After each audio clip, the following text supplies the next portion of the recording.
The study, which took 6 weeks to compile, was produced at the request of AWS by the university's Institute of Industrial Economics and the Hunter Valley Research Foundation. Today, head of the research team, Professor Barry Hughes, made public the broad findings. He says if AWS wins the contract and establishes its high-tech facility on the old State Dockyard site, it will create 1,800 jobs directly and at least that many indirectly. The report estimates that manufacturing jobs in the region will increase by more than 8% and at least 300 apprenticeships will be available at any one time. According to Professor Hughes, however, the most important spin-off would be the employment opportunities created for engineering and computer science graduates who are currently forced to look for jobs outside the region. What we need in this area, alongside our heavy engineering base, is a major project management, software design expert at the commercial level, and that's what the prime contract would bring. One surprising find was that the decline in Newcastle's fortunes in the last 2 decades is also a factor in favour of AWS. Since 1971, the population of inner-city suburbs has dropped by 25%. The researchers estimate that the frigate contract could bring with it up to 8,000 more people. It will all require schools, offices, shops and of course government facilities such as post offices. The fact that that infrastructure already exists here but is underutilised, they say, is a major plus for AWS. The study concludes that if the prime contract does come to Newcastle, it could save the government purse a great deal of money.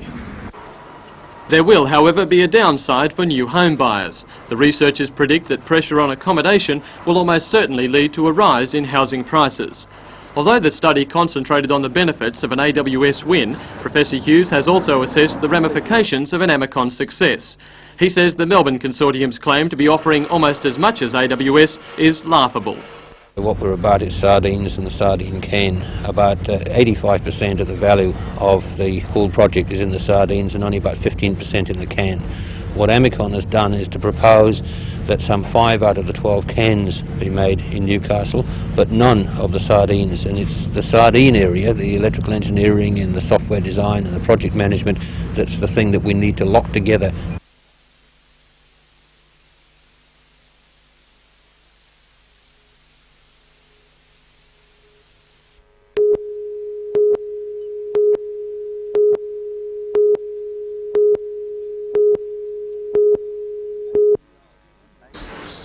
"18-year-old Cameron is building a reputation bigger than his formidable presence on the green. The former national junior champion mixed it today with triples champions Gary and Max Lyons and Jim Ward. 24 teams of triples are competing, playing 2 games each day over the 3-day tournament. In a class field including Australian pairs champions Rex Johnston and Crawford Linton and 17 state representatives, local bowlers are amongst the front runners. Captain of last year's winning team, Waratah bowler Doug Howard, is hitting the jack, as is the Maitland City team captained by Terry Harmer. Tomorrow is the final day of competition.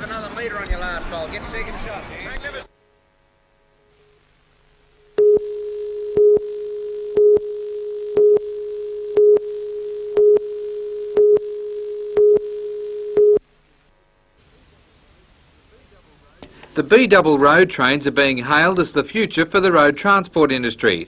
The trucks are 23 metres long and are made up of a cabin and 2 trailers. Newcastle City Alderman Dennis Nichols, who put the ban motion forward, says the exclusion is for the benefit of other road users. It's a matter of the safety of the road users, I think, overrides all other matters. That people are entitled to travel on the roads safely, cyclists are entitled to be protected, and pedestrians are entitled to be protected. However, Jim Taylor from the Road Transport Industry Committee says the B-doubles aren't any more danger than existing trucks using local roads. To overtake a B-double takes approximately 1 second longer than an existing articulated combination. The damage to the pavement and the road is no different to any existing vehicle because the weight per axle rate is exactly the same for the larger vehicle as it is for existing combinations. Both sides agree that the giant rigs could certainly block the view of other road users, but it will be some weeks before Council hears whether the state government application has been successful.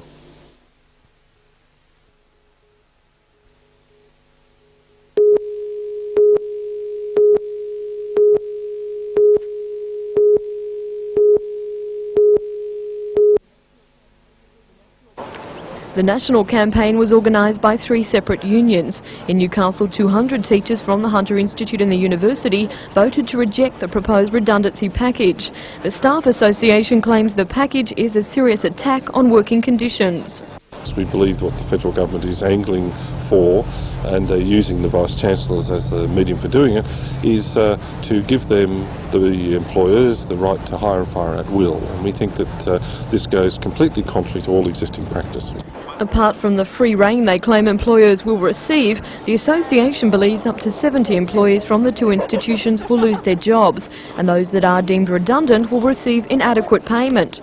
Academic staff and departments can be closed down if they're surplus to requirements, or even potentially surplus to requirements, which is a surprising notion.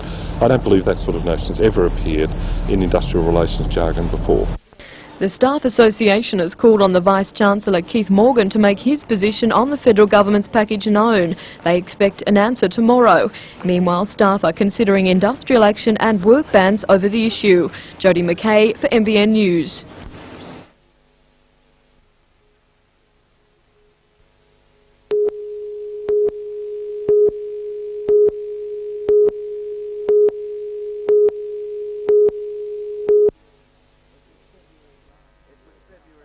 It was February last year at Mount Buffalo in Victoria that Rick Duncan achieved his ultimate goal, to be the world's best. This year, and a multitude of competitions behind him, Rick is again faced with the challenge of the World Championships, this time in the Swiss Alps.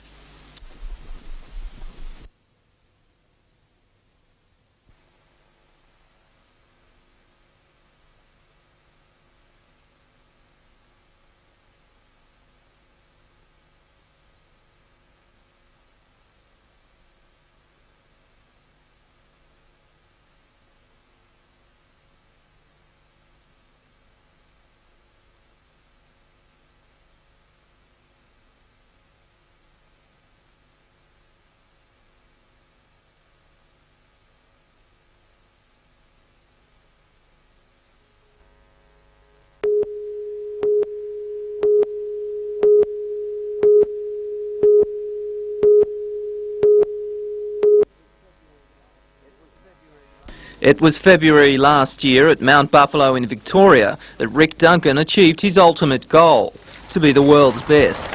This year, and a multitude of competitions behind him, Rick is again faced with the challenge of the World Championships, this time in the Swiss Alps. It's in a place called Fiesche in Switzerland, and it's Alps. It's a really beautiful place, and there's these glaciers, like large rivers of ice, and some of them are 27 kilometres long, so it's a really nice place to fly. With his brother Russell, Rick put his glider through final preparations today, before leaving for warm-up events in America and Germany. Expecting to fly at heights of over 3,000 metres, Rick doesn't have his head in the clouds when it comes to competition.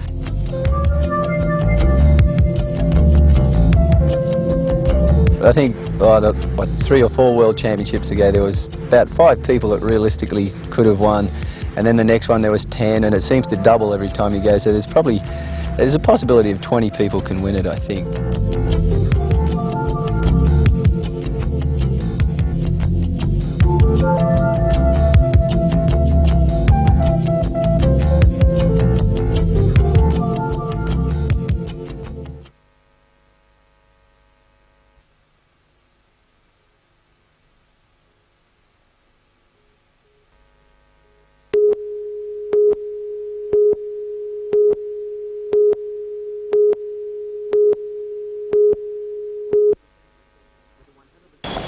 With a 100% record so far this season in the South Eastern Basketball League, the Hunters' playing strength was boosted today with the arrival of 6'7" Charles Hawthorne. The athletic 29-year-old played his college basketball at Geneva College in Beaver Falls, Pennsylvania. And he totted up a pretty impressive record, with 2,671 points and over 1,000 rebounds. Hawthorne arrives highly recommended by former coach of Chico University and Falcons talent scout Pete Matheson.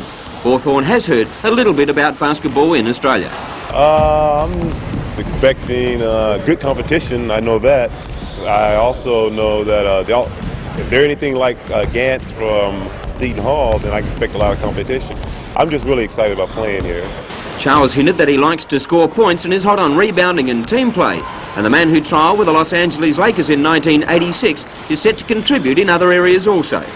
Hoping to be a leader, you know, and help the young players come along. Anything they, you know, like confidence or fundamental, maybe I can help them there, but I'm just trying to just lead by my actions. That basically will try to help the team.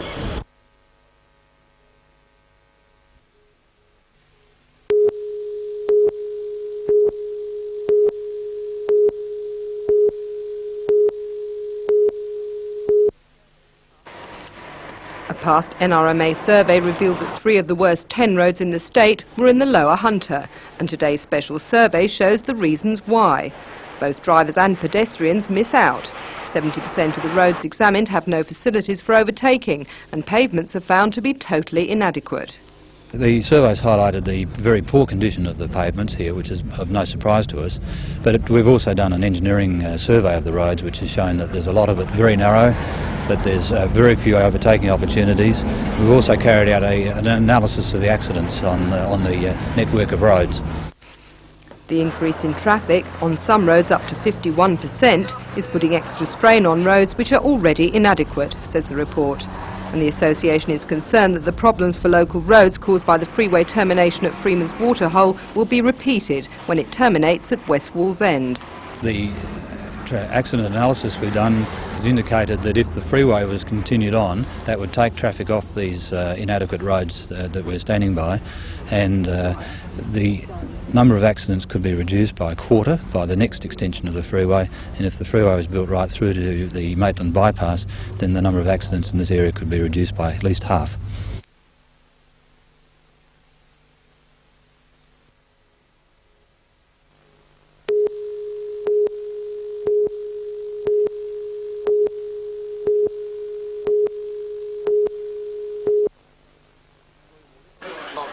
Troy Waters has established himself as one of the most promising boxers in Australia and is currently rated the #1 contender for the World Junior Middleweight title.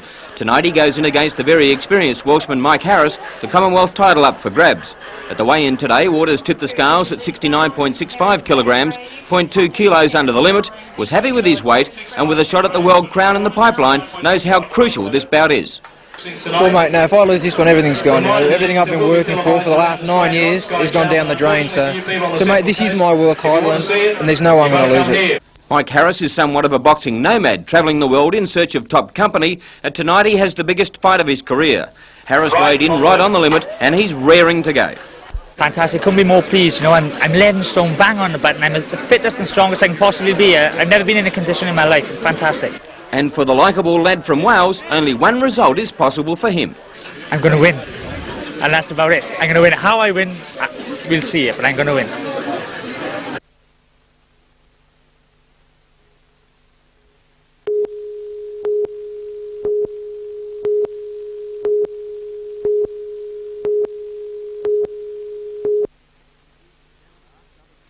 The seminar covered such issues as pruning techniques, safety requirements and environment and aesthetic considerations. High on the agenda today were discussions on alternatives to existing power lines. Underground cables are expensive at $9,000 each 40-metre span, but perhaps a more realistic option is the aerial bundled conductor. These conductors are substantially cheaper and allow unrestricted tree growth. A group of protesters picketed the seminar today, claiming that Shortland Electricity is planning to destroy trees in the area. We don't go in and just butcher up trees as been alleged ad infinitum. $3 million is spent by Shortland Electricity each year pruning trees. Money that, according to Chairman Ivor Peebles, the utility is obliged to spend by law to maintain a safe supply of electricity. With a growing awareness in the community of environmental factors, Shortland Electricity believe today's seminar is a positive step for tree management in the Hunter.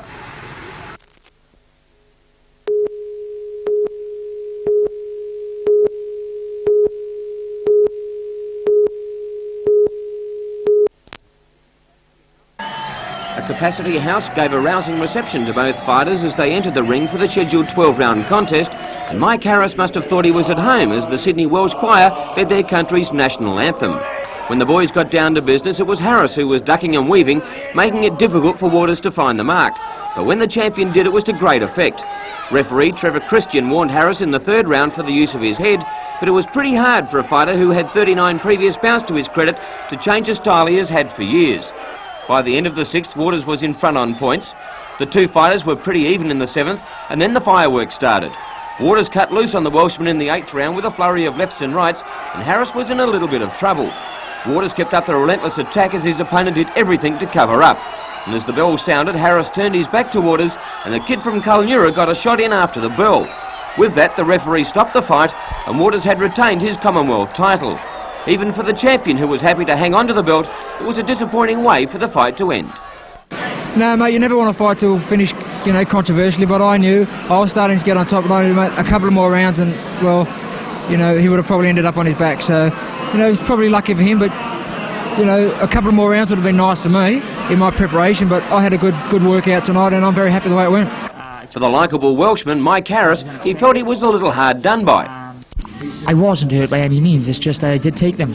If they were as damaging as they looked, I don't think I would have been on my feet, you know. It's very disappointing there, I really don't understand it. You know, to come all this way up for the Commonwealth title fight and treat it as an amateur three-round bout, it doesn't make sense. With the Commonwealth title safe in New South Wales, Troy Waters has his sights set firmly on a world title bout with Darren Van Horn. Well, Mike, you know, that's the thing I've been training for the last 9 years for, and whenever Darren Van Horn steps through with me, well, that's the end of his title reign.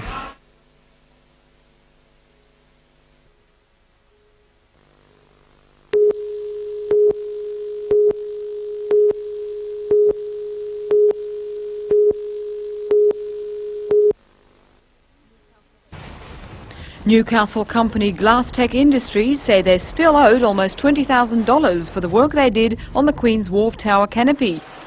For the past year, they've been seeking payment from both the major contractor for the project and Newcastle Council. Now they say they're going to take the matter into their own hands. Can you take the dome down if you wanted to do that? We don't know particularly, but we seek legal advice on whether we can do it. Newcastle Council claim they've paid the money to the major contractor Hughes Brothers. Since then, that company has been bought out by the Abbey Group, and the outstanding payment has been lost in the paperwork. Glasstech Industries is supported by another subcontractor in the same position, Joe Franco Constructions. They've put down the wharf and most of the walkways. And what are you going to do? Seek legal action, I suppose. If all else fails, we can't very well take our portion back. Joe Franco Constructions and Glasstech Industries now want to get in touch with other subcontractors to create a united front to try and get the money they say they're owed. Meanwhile, if Glasstech Industries gets the legal nod, this by now famous landmark may well temporarily disappear. Willie Lafitte for NBN News.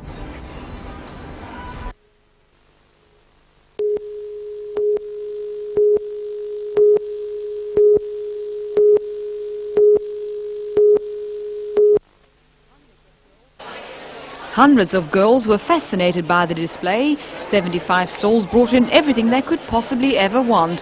Scores of dolls, furniture for dolls, hats, shoes and even a hospital for dolls delighted every little heart that fluttered inside.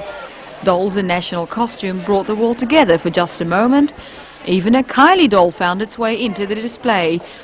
Mums remembering their younger days spent up big. And dads, told they'd score big points, had been conned into taking their little girls along.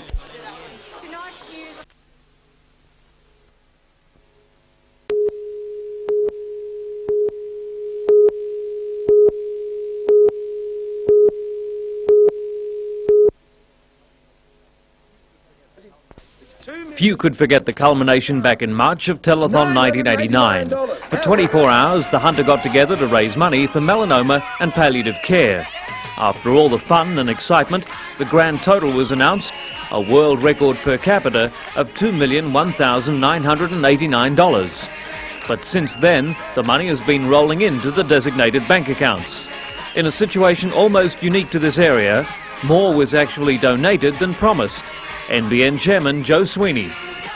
We have to come to a time where we announce the final total for this year's telethon and for the recipients of that telethon, and it's near enough to 2.2 million. Has it surprised you that people have donated more than they promised during that 24-hour telethon. 7 years ago I would have been surprised, but after living in this community now for 7 years and being in excess of every telethon I've been involved with in the Newcastle and Hunter region, it wasn't a surprise, but it sure was a tremendous effort by them, and the money came in so quickly. The names of everyone who honoured their pledge will go into the barrel for the drawing of the telethon cruise.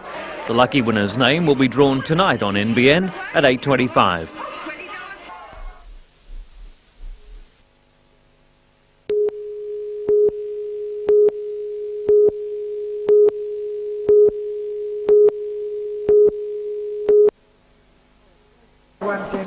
The 35th Battalion was known as Newcastle's Own and was raised in Newcastle in December 1915. Today was of special significance, in particular for World War I veteran Harry Humphreys, aged 93, and for Colonel Armstrong, 79, the last commanding officer of the battalion. Enormous significance, because in an infantry battalion there's a marvellous fellowship in which everybody works for everyone else and not for himself. And it's a tremendous occasion for 35th Battalion because we have a history with Newcastle, First World War and of course Second World War. The men look round the Warriors' Chapel after the service conducted by the Dean of Newcastle. That's the Queen's colour of 35th Battalion laid up here on Waterloo Day, 18th of June 1966. The two men had earlier joined other veterans for a march led by the Australian Army Band and Newcastle's current infantry battalion.